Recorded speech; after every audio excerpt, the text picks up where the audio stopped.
Masikhangele ii-factors zika-120. Ii-factors ke ngamanani akwazekayo udivayideka kweli nani silijongileyo. 120 ke sawufuna onke amanani osinokwazi uwadivayida ngayo 120. Masiqale ke kweyona elula, u-1. Siyamazi ke ngoku ukuba u-1 times 120 ngu-120 anditsho. Masiqale ke ilisti yethu. Nazi ke ii-factors zethu. Masizibhale. Sineziyi-2 ke, sino-1 eyona encinci, sibe no-120 eyona enkulu, ngoba alikho elinye inani eliphezu ko-120 okwazi unothatha u-120 ulidivayide ngalo anditsho. Nanku u-1 ke ndimbhalile, elona encinci inani eliyifactor ka-120. Nanku u-129 ndizambhala, ibe yona efactor enkulu. Siyazi ke ngoku sesizifumene ii-factors ezimbini. Yayibona ubana yintoni ke i-factor le bendithetha ngayo? Sizaya phambili ke ngoku sikhangele ezinye ii-factors ezika-120. Masiye hlambi ke ku-2.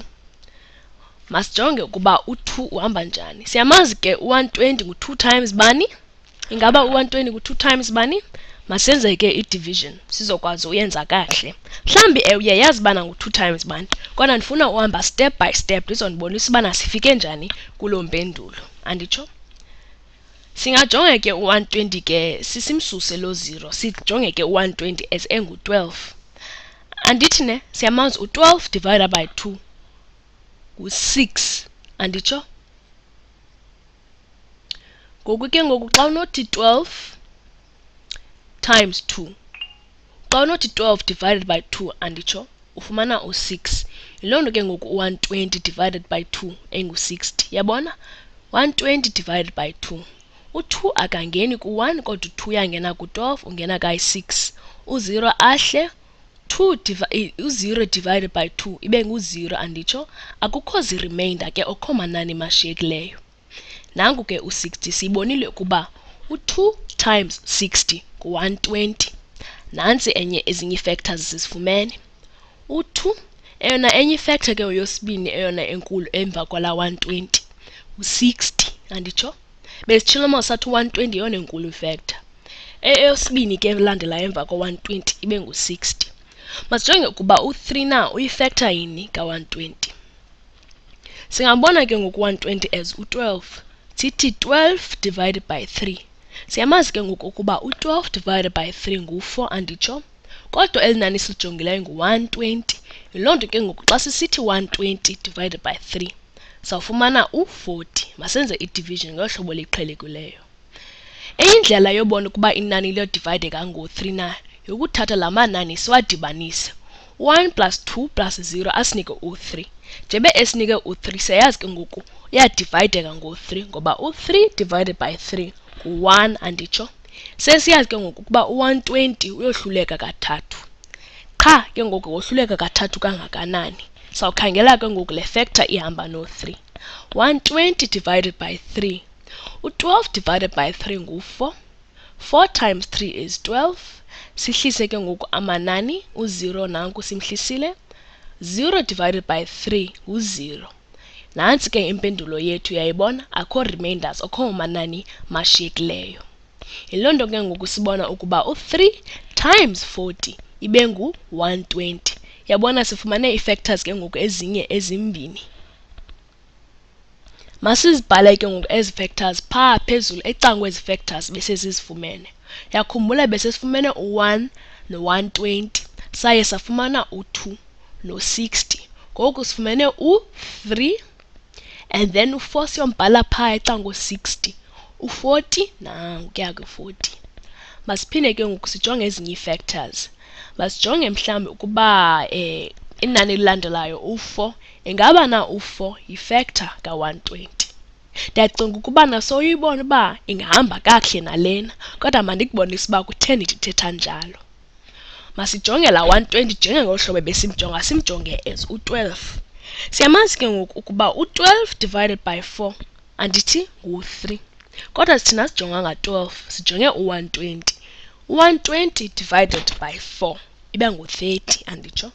Ndizawuyenza ke. Sesiyazi ke ukuba u-4 yifactor ngenxa yebana sikwazi udivayida la 120 ngo-4. I-answer yethu ke ngoku ibe 120 divided by 4 ibe ngu-30. Yiloo nto ke ngoku u-4 eyi-factor no-30 eyi-factor. Masiye phambili ke ngoku. Sojonga ngoku u-5 ukuba yi-factor na. Siyayazi ke ngoku amanani amohlulekayo kayi-5 ngamanani ekugqibeleni aphela ngo-0 okanye aphele ngo-5, anditsho? Yi-test leyo yokuthi sijonge ukuba inani liyohluleka na ngo-5 okanye inani u-5 na yi-factor yenani na. 5 nanku 5 ndimbhalile 120 divided by 5. 12 u-5 ku-12 ungena kabini. U-2 times 5 ibe ngu-10. Nantsi remainder inani lishiyekileyo ngu-2.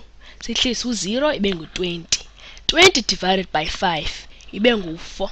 Sihlise u-20 asinazo i-remainders kuba ngu-0 i-answer yethu akho nani elishiyekileyo. Thetha ukuba ke ngoku u-120 uyohluleka kayi-5 kayi-24. Yabona ngoku sesizifumane ezinye ii-factors. Nantsi enye impendulo yethu ke 5 times 24 is equals to 120. U-5 ke siyamazi yi-factor nayo no-24 abe yi-factor.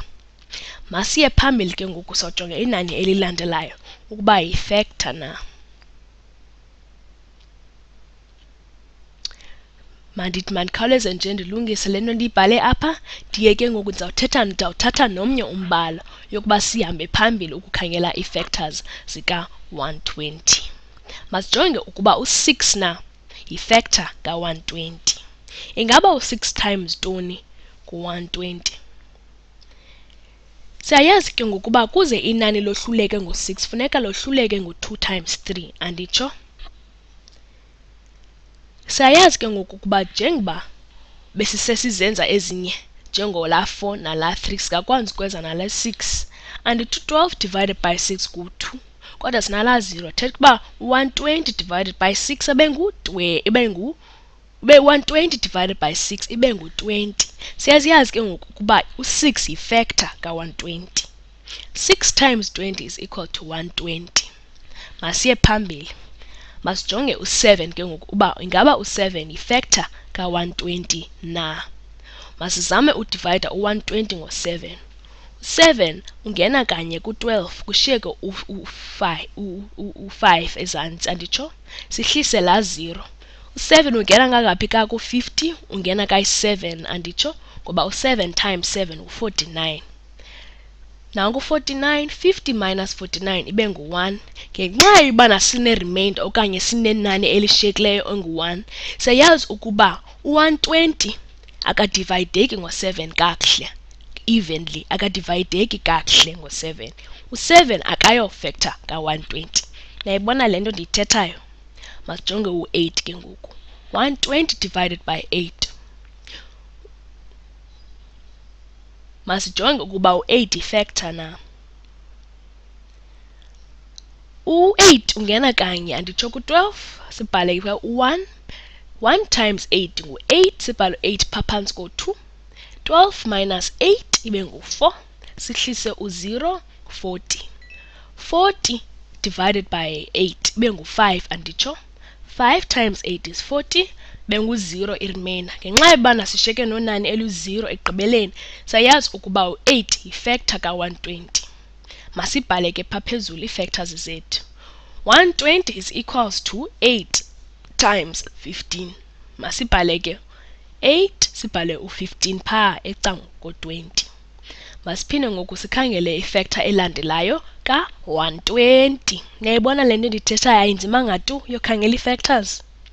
Masenze ke ngoku. U-1 plus 2 plus 0 ngu-3, anditsho? Siyayibona ukubana nje besifumana u-3, 120 uyohluleka ngo-3 ewe. Kodwa ingabe uyohluleka nango-9? Sawubona njani? Funeka sidivayide ngolu hlobo liqhelekileyo ngoba sikwazi ubona ngolu hlobo sibone ngayo u-3. Siyayazi ukuba u-120 ke ngoku akohluleki ngo-9. 120 is equal to 10 times 12, anditsho? Ngoba ngenxa yoba u-120 ephela ngo-0 sesiyazi ukuba uyohluleka kayi-10. Nantsi multiple elandelayo ngu-10 no-12. He, sishiyeke neliphi inani kanene? Oh, sishiyeke no-11. Ingaba u-11 na yi-factor ka-120. Sizawenza ke i-division ngolu hlobo liqhelekileyo. Sizobona ukuba u-11 yi-factor na ka-120. 120 divided by 11. U-11 akangeni ku-1, kodwa u-11 uyangena ku-12 kanye, anditsho? Masimbeke ke u-1 kanye phaa phezulu. 1 times 11 is 11. 12 minus 11 is 1. Sithobe u-0. U-11 akangeni tu ku-10. Ngena kayi-0. 0 times 11 ngu-0. Sishiyeke no-10. Yabona sinenani sino-10 oshiyekileyo. Yi-remainder ke lena. Iyasichazela ubana xa sine-remainder inani alingeni kakuhle, alingeni evenly phaa ku-120. Sizigqibile ke ngoku ii-factors zethu. 1, 2, 3, 4, 5, 6, 8, 10, 12, 15, 20, 24, 30, 40, 60 no-120.